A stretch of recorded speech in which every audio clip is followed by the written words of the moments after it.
तेनालीराम। बहुत वर्ष हुए, विजयनगर में एक राजा राज करता था।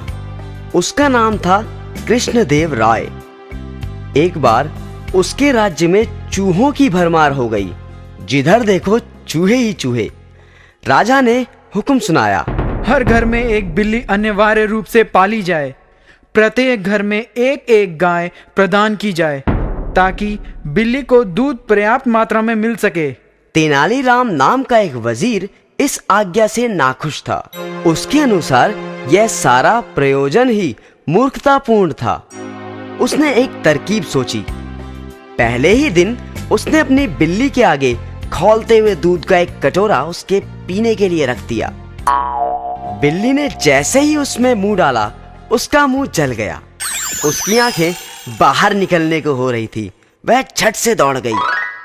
राजा को सभी और पूरी तरह बलिष्ठ बिल्लियां नजर आने लगी। वह अपनी आज्ञा से बहुत प्रसन्न था। वह घर घर जाकर खुद देखता था कि सब ठीक ठाक है या नहीं। आखिर वह तेनालीराम के घर पहुंचा।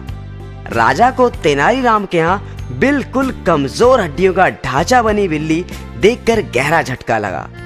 राजा ने पूछा, क्या सारा दूध तुम खुद ही पिए जा रहे हो? महाराज, अगर आप जान बख्शें तो सब कुछ सच सच आपसे कह दूं। हाँ हाँ, तुम निर्भय होकर सब विस्तार से बताओ।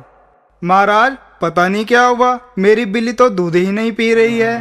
यह कैसे हो सकता है? आप स्वयं ही देख ले महाराज।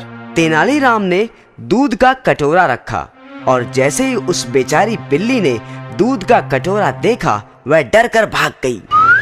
अब तो राजा को सारा मामला समझने में देर ना लगी कि तेनाली ने क्या किया था।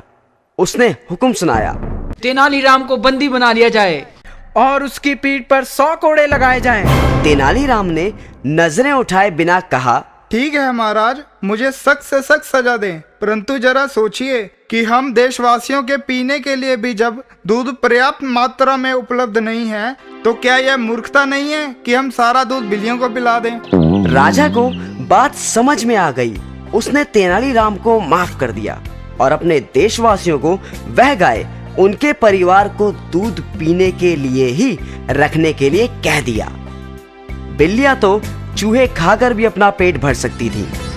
मानव की सेवा सर्वोत्तम है।